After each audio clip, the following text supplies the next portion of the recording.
Sometimes you think you know exactly what someone will do, and then they completely blindside you. I'm Josie, and 3 weeks ago, I learned that my boyfriend Bryce isn't the pushover I thought he was. Anyway, make sure to hit that like button if you enjoy hearing about relationship drama, and don't forget to subscribe if you're new here. Bryce and I had been together for 2 years, and I'd been living in his condo for 8 months.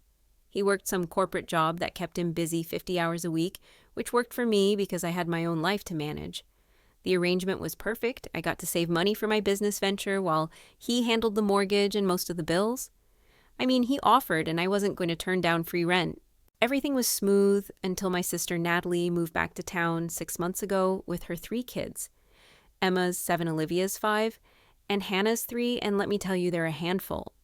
Natalie's been doing this gentle parenting thing she read about online, which basically means the kids run wild while she scrolls through TikTok. But that's her choice, right? The thing is, Natalie had been struggling since she moved back. She's a single mom trying to date this guy, Roy, and they never get any alone time because of the kids. I felt bad for her. She deserves to have some fun and feel like a woman again, not just a mom 24/7.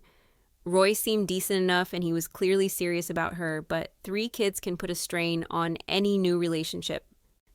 Bryce had always been one of those men who thinks coming home and sitting on the couch is some kind of sacred ritual. Don't get me wrong, he's reliable and pays the bills, but sometimes I wondered if he even remembered what it was like to be young and have responsibilities to people you care about. He's got this whole rigid mindset about his time being precious, like he's some kind of CEO instead of just another guy in an office. I'd been watching Natalie struggle for months, seeing how exhausted she was, how she never got a break. Roy was trying to be supportive, but he worked weekends and couldn't always help with the kids. It was heartbreaking watching my sister lose herself in motherhood when she was still so young. She needed support, and as her sister, I felt like I should step up. The idea came to me gradually. Bryce was always home on weekends anyway, just lounging around, watching TV, doing basically nothing productive. He claimed he needed to recharge from his work week, but come on, how hard could his job really be? He sits at a desk all day. Meanwhile, my sister was drowning, trying to balance everything. I started dropping hints about how hard things were for Natalie, how she never got any time to herself, how Roy was such a good guy, but the situation was tough on their relationship.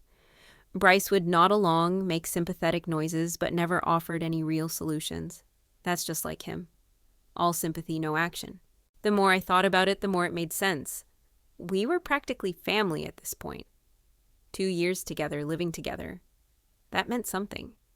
And family helps family, right? It wasn't like I was asking him to adopt the kids or anything dramatic. Just a few hours on weekends, so Natalie could have some semblance of a social life. I knew Bryce well enough to know he'd probably resist at first. He's not great with change, and he's definitely not great with kids. But I also knew that deep down he wanted to be seen as a good guy, a supportive partner. Sometimes you just have to help people see what the right thing to do is. The conversation happened on a Thursday night. We were watching some mindless show on Netflix, and I could see Bryce was in one of his relaxed moods. This seemed like the perfect time to bring up what had been weighing on my mind. So, I said, turning to face him on the couch. My sister really needs you to watch the kids every Saturday and Sunday. He looked at me like I'd just spoken in a foreign language. What? Natalie and Roy want to go out on weekends, actually have a relationship. The kids are cramping their style, and she needs some adult time. I watched his face, and I could practically see the wheels turning. He actually laughed, which really pissed me off. This was serious. I'm not joking, Bryce. She's drowning over there, and we're the only family she has in town. Roy works weekends sometimes, and she can't afford a babysitter every time they want to go out. Josie, I work 50 hours a week. My weekends are the only time I have to myself. And there it was. The selfishness I'd been expecting. You're off weekends. You're just sitting around anyway watching TV and doing nothing. It's only 2 days, and it would mean everything to her. They're not my kids, and we're not even engaged. That stung. After 2 years, after everything we'd built together, he was going to throw our relationship status in my face. So that's how you see us. Not family. That's not what I said. I said I'm not babysitting 3 kids who destroy my stuff every weekend so your sister can go party. The way he said party made it sound so shallow, so selfish, like Natalie wanting to feel human again was some kind of crime. She needs this, Bryce. She's a single mom who's been through hell. She deserves to have some happiness. She has a boyfriend who apparently also wants to go clubbing instead of watching his girlfriend's kids. He's not their dad. He shouldn't have to. But I'm not even their uncle. The conversation was spiraling, and I could feel my frustration building. This was exactly what I'd been afraid of. Bryce being stubborn and selfish when someone needed help. I stood up, hands on my hips, and decided it was time to be direct. You need to decide what kind of man you want to be. The kind who steps up and helps, or the kind who's selfish. If you can't do this one thing for me, for my family, then maybe you need to reevaluate if you're ready for a real relationship. I wasn't trying to threaten him. I was trying to help him see the bigger picture. This wasn't just about babysitting. This was about whether he could be the partner I needed, someone who understood that relationships require sacrifice and compromise. He stared at me for a long moment, and I could see something shifting in his expression. Let me get this straight. If I don't babysit your sister's kids every single weekend, you're threatening to leave. I'm not threatening anything. I'm telling you to step up or get out. I expected him to back down, to realize how serious I was, to understand that this was important to me. Instead, he said the last thing I expected, then I'm out. My jaw dropped. What? You heard me. I'm not doing it. And if that's your line in the sand, then we're done. This wasn't how this was supposed to go. He was supposed to realize that helping family was the right thing to do, not throw away our entire relationship over a few hours of babysitting. I couldn't believe what I was hearing. After 2 years together, he was seriously going to choose his precious weekend downtime over helping my family. You're seriously choosing to be alone over helping for a few hours. I'm choosing not to be volunteered for babysitting duty every weekend for the foreseeable future. There's a difference. The coldness in his voice shocked me. This wasn't the Bryce I knew, the one who usually gave in when I pushed a little. I grabbed my phone and started texting Natalie immediately. She needed to know what kind of person her sister was dating. You're going to regret this, I told him, my fingers flying across the screen. Cool. Start packing your stuff. You've got till Sunday. He actually walked away from me, walked into the bedroom, and locked the door like some kind of child having a tantrum. I could hear him moving around in there, probably sulking about how unreasonable I was being. I called Natalie immediately. She was as shocked as I was. He said what? She practically shrieked into the phone. After everything you've done for him, living in his place rent-free, and he can't help out family for a few hours. I know, right? I thought I knew him better than this. What are you going to do?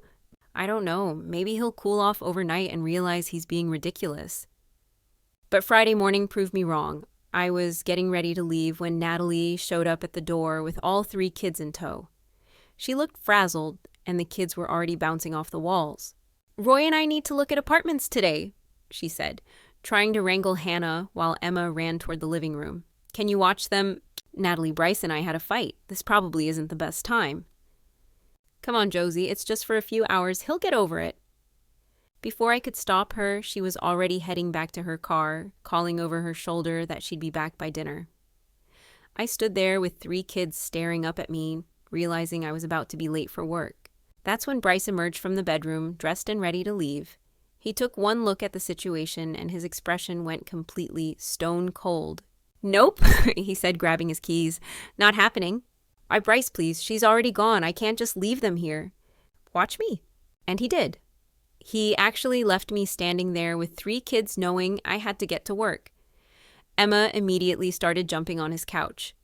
Olivia found some markers and headed for the wall, and Hannah began her signature ear-piercing scream. I had to call in sick to work. Spent the entire day chasing after kids who clearly had no respect for other people's property. By the time Natalie came back, I was exhausted and furious. How did it go? She asked cheerfully. Terrible. Bryce left Emma, almost broke his TV, and Olivia colored on the bathroom wall. Oh. She looked genuinely surprised. I thought he'd warm up to them. Well, he didn't, and now I think our relationship might actually be over. He's just being dramatic. Men always are when they don't get their way. Give him a few days to cool off. But something in my gut told me this was different. The way he'd looked at me that morning, the complete lack of emotion in his voice. This wasn't just Bryce being stubborn. This felt final. Saturday morning, I woke up to the sound of someone at the front door. Not knocking. Actual drilling sounds. I threw on a robe and found a locksmith installing new deadbolts. Excuse me, what are you doing? Changing the locks, Bryce said from behind me. Paid extra for weekend service. The reality of the situation hit me like a truck. He wasn't bluffing, he was actually kicking me out. You can't just change the locks, I live here. You live here as my girlfriend. You're not my girlfriend anymore, so you don't live here anymore. This is insane. All I asked was for a little help with the kids. You demanded I babysit every single weekend or indefinitely. That's not a little help. That's free labor. I wanted to scream at him to make him understand how selfish he was being, but the locksmith was right there listening to everything. Instead, I went inside and called my mom. He's lost his mind, I told her through tears. He's changing the locks because I asked him to help family. Oh, honey, that's terrible. What kind of man throws away a relationship over babysitting? Exactly, I thought he was better than this. Don't worry, he'll come to his senses. Men always do when they realize what they've lost. But when I called my dad later, hoping for backup, he surprised me. So, Josie, sweetheart, did you actually ask him or did you tell him he was doing it? What's the difference? Family helps family. The difference is consent. You can't volunteer someone else for a job without asking them first. Whose side are you on here? I'm on the side of healthy relationships. And healthy relationships don't involve ultimatums. That stung. My own father was taking Bryce's side over mine. Sunday came faster than I wanted. Mom, Natalie, and I showed up to collect my things, and I was hoping maybe seeing all of us together would make Bryce realize he was making a mistake. Instead, he had everything packed and waiting by the door. Boxes and boxes of my stuff organized and labeled. He'd clearly spent his entire Saturday getting rid of me. Boxes are here, he said, blocking the entrance. You can take them. Mom immediately went into protective mode. Young man, you can't just throw her out. I didn't throw her out. She gave me an ultimatum. I made a choice. Now she has until end of day to collect her belongings. I could see my stuff sitting there. My clothes, my decorative pillows, my yoga mat, everything that had made his place feel like home. My eyes started watering. Can we please talk alone? I asked. We can talk right here. You've got about 15 boxes to carry down. Better get started. You're not even going to listen to me. Listen to you say how I'm selfish for having boundaries, how I should sacrifice my weekends? No thanks. Natalie stepped forward, getting in his face. You know what? You're pathetic. A real man would establish boundaries and not let people take advantage of him. Your turn to finish that sentence. She didn't have a comeback for that. Look, he said, I'll make this simple. Everything's packed. Take it now. If anything's still here at 6 p.m., it goes to donation. Your choice. We took the boxes. It took 3 trips, and the whole time Mom kept muttering about what a mistake he was making, how he'd never find anyone as good as me. On the last trip, I tried one more time. I can't believe you're doing this over something so stupid. It wasn't stupid to you. You literally ended our relationship over it. The next 2 weeks were a nightmare. I was staying with Mom, temporarily trying to figure out my next move, when Natalie came up with increasingly desperate schemes to get Bryce to see reason. First, she sent him a Venmo request for $400 with the note, childcare fees you would have paid. When he declined it, she sent another for $600 labeled emotional distress. He declined that too and blocked her. He's being completely unreasonable, she fumed.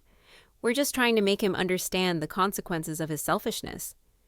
I started calling him from different numbers, hoping to get through. On the 23rd call, he finally answered. You need to stop, he said immediately. We need to talk about the car. Right, the Honda Civic. I'd been driving it for 8 months while saving up to buy it from him. The title was in his name, but I'd been treating it like mine. What about it? I need it for work. We agreed on $3,500. I'll sign the title over when you pay. I don't have $3,500 right now. Can't we work out a payment plan? Then I guess you don't have a car. Bring it back by Friday or I report it stolen. So, stolen. It's not stolen. I've been using it with your permission. Permission I'm now revoking. Friday 5 p.m. No car, no exceptions. He hung up on me. Actually hung up. Dad decided to get involved calling Bryce's work number. That backfired spectacularly. I told him he owed you an apology, Dad explained later. He hung up on me too. Then I called back and left a voicemail about respect and manning up. What did he say? Nothing, but his boss probably thinks our family's crazy now. Meanwhile, Natalie showed up at his building again with the kids demanding to be let up. Building security had to ask her to leave after she threw a fit in the lobby. She actually posted about it on Facebook, ranting about how Bryce was showing his true colors and keeping her from her sister. The comments were split, half agreeing with her, half pointing out that Bryce wasn't obligated to let anyone into his private residence. I didn't respond to the post, but seeing it made me realize how this whole situation was spiraling out of control. Friday at 3 p.m., I texted from yet another number. Can't bring the car today, need more time. 5:00 p.m., not negotiable. You're being unreasonable. I need transportation. Uber exists, 5:00 p.m. Or what? Then at 5:01, I call the police and report my vehicle stolen. You wouldn't. Try me. 4:57 p.m. I pulled into his building's garage. I met him there, threw the keys at his feet, and watched them clatter on the concrete. You're an asshole, I said. Keys landed on the ground. Leave. I stood there waiting for him to, apologize? Invite me up. Can we please talk? Really talk? No. You're just going to throw away 2 years. You threw it away when you gave me an ultimatum. I'm just living with your decision. It wasn't an ultimatum. I just needed you to step up. Step up or get out, your exact words. I got out. I started crying. Real tears this time, not the manipulative kind. I miss you. I miss us. Can't we work this out? Work what out? You want me to babysit every weekend? Maybe just some weekends. No weekends. 0 weekends. I'm not free childcare for your sister's lifestyle choices. She needs help. Then she should ask her boyfriend or your parents or hire a babysitter, not volunteer her sister's ex-boyfriend. Ex-boyfriend, I said quietly. Right, ex because you made a choice. Now live with it. He got in the car and drove away, leaving me standing there in the garage. 3 weeks later, I was still staying with Mom, still unemployed because I'd called in sick too many times, still trying to figure out how everything had gone so wrong, so fast. The financial reality was hitting hard. I'd been living rent-free for 8 months and suddenly I had to cover everything myself. That's when Brady, my younger brother, reached out via email. Hey, just wanted to say sorry for how our family's been acting. Natalie told me the whole story, including the parts she left out when complaining to Mom and Dad. The ultimatum thing was messed up. Volunteering someone for babysitting duty every weekend. Yeah, no. Natalie pulls this stuff with everyone. She's entitled as hell. Anyway, you dodged a bullet. Good luck. I stared at that email for a long time. Even my own brother was taking Bryce's side. 2 days ago, I was at the grocery store when I saw him. Bryce was with some woman I didn't recognize, not Natalie's boyfriend, someone new. They were laughing about something, looking comfortable together. He saw me and nodded politely, like I was just some acquaintance. That's when it hit me. He'd already moved on, and I realized I was still stuck, still angry, still trying to figure out how to blame him for everything that had happened. The truth is, I'm not dating anyone. I'm not rushing into anything because nobody wants to deal with a 27-year-old woman who lives with her mom and doesn't have a car. My place is Mom's guest room. I come home to lectures about how I should have appreciated what I had. My weekends are spent watching Natalie's kids anyway because she guilt trips me into it. The financial aspect has been brutal. I'd been living rent-free for 8 months. He'd been covering my car insurance, my phone groceries, streaming services. Quick math. I was getting about $800 a month in support that I didn't even realize I was taking for granted. That money's gone now, and Mom's retirement budget doesn't stretch to cover a grown daughter's expenses. Natalie actually sent me a text yesterday. Hope you're happy. Found someone who actually cares about family. I wanted to reply, good for you. But the truth is, I'm not happy. I'm bitter and angry, and I can't figure out why everything went so wrong when all I wanted was for him to help my family. But sitting here now, thinking about everything that happened, I keep coming back to one thing Brady said in his email. Volunteering someone for babysitting duty every weekend. Maybe I did cross a line. Maybe I should have asked instead of demanded. Maybe threatening to leave him was the wrong move. But you know what I'm tired of, maybe? I'm tired of everyone acting like I'm the bad guy for wanting my boyfriend to step up for family. I'm tired of living in mom's guest room and having to ask for gas money. I'm tired of watching my sister struggle while her ex-boyfriend gets to be the hero in everyone else's story. The ultimatum was supposed to show him what kind of man he could be. Instead, it showed me what kind of man he actually was, mine. Someone who'd choose his comfort over helping people he claimed to care about. And if that makes me the villain in his story, fine. At least I know where I stand.